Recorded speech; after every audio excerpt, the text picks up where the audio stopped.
Al-Imam Al-Ghazali menyebutkan satu riwayat, man lam yarda biqada'i wa lam yashkur li'ata'i wa lam yasbir 'alal bala'i fatlub rabban siwa'i.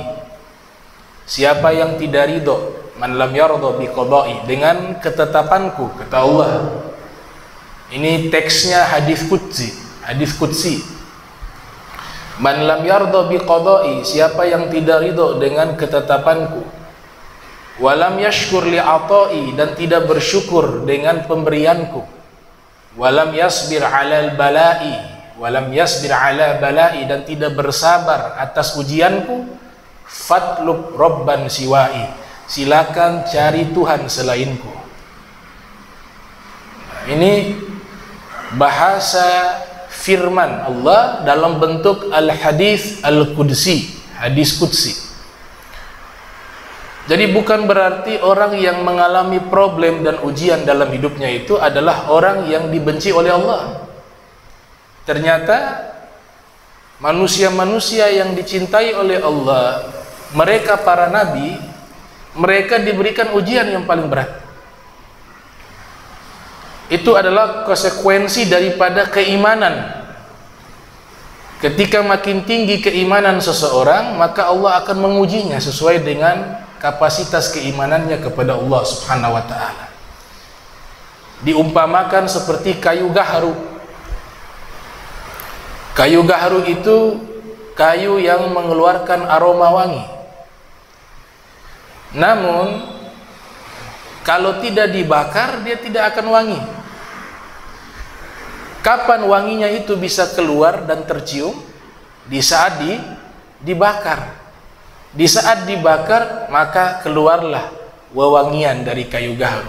Demikianlah orang-orang yang beriman. Keimanannya itu harus diuji dulu.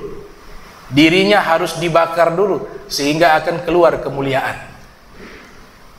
Dan Allah Ta'ala nyatakan, ahasiba an-nasu an yutraku an yaqulu amanna wa hum la yuftanun. Di sini pertanyaan maknanya al-istifham al-inkari dalam ilmu bahasa Arab. Jadi bukan pertanyaan tapi pengingkaran. Apakah manusia menduga mereka dibiarkan ketika mengucapkan kami telah beriman, itu pasti akan diberikan apa? Ujian dari pernyataan keimanannya itu. Apakah manusia mengira mereka dibiarkan begitu saja ketika mereka sudah mengatakan kami beriman kepada Allah, sedangkan mereka tidak diuji? Itu pertanyaan bentuknya ingkari, pengingkaran, al-istifham al-ingkari. Jadi selama seorang beriman, maka dia akan diuji, sehingga Allah Ta'ala bisa menyeleksi di mana hamba-hambanya yang benar-benar beriman dan di mana hamba-hambanya yang tidak beriman dan di mana hamba-hambanya yang imannya belum kuat.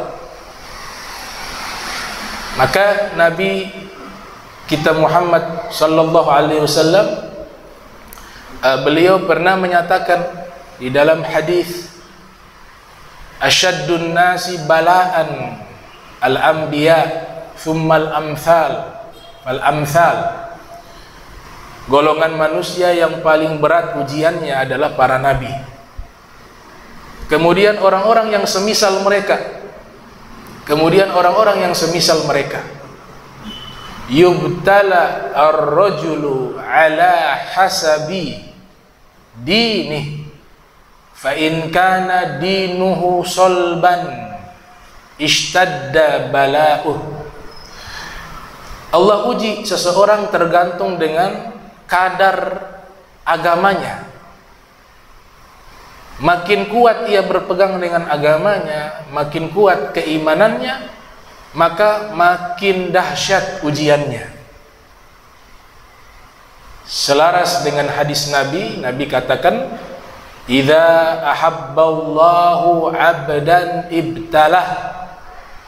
Wa fir riwayah idza ahabballahu qauman ibtalahum. Apabila Allah Ta'ala mencintai seorang hamba, maka Allah akan mengujinya. Riwayat yang lain, apabila Allah Ta'ala mencintai satu kaum, apabila Allah Ta'ala mencintai satu kaum, Allah akan menguji mereka. Maka dari sini kita bisa pahami bahwa tidak semua ujian itu adalah buruk. Tidak semua bala itu adalah buruk. Ada ujian yang Allah berikan kepada hambanya karena dasar cinta kepada hamba tersebut, sebagaimana yang dialami oleh para nabi. Allah menguji para nabi bukan karena Allah murka kepada mereka, bukan karena Allah tidak senang kepada mereka, bukan karena Allah benci kepada mereka, tapi Allah menguji mereka atas dasar cinta kepada mereka, agar Allah Ta'ala angkat derajat mereka setinggi-tingginya ketika mereka bersabar menghadapi ujian dari Allah Subhanahu wa Ta'ala. Ada yang kedua, Allah Ta'ala memberikan ujian kepada hambanya karena Allah Ta'ala ingin menghapus dosa-dosanya lewat kesabarannya ketika menghadapi ujian tersebut. Dan ada yang ketiga, Allah berikan bala kepada mereka, berikan ujian kepada mereka sebagai bentuk teguran kepada mereka karena mereka terlalu banyak melakukan pelanggaran-pelanggaran kepada Allah Subhanahu wa Ta'ala. Dari sini kita bisa menilai bahwa bala itu ada 3 macam. Ada bala yang Allah berikan untuk mengangkat derajat, itu yang pertama. Ada yang kedua, bala yang Allah berikan untuk menghapus dosa-dosa. Namun ada bala yang ketiga, Allah berikan bala tersebut sebagai bentuk al-uqubah, sanksi ataupun hukuman. Na'udzubillahi min zalik.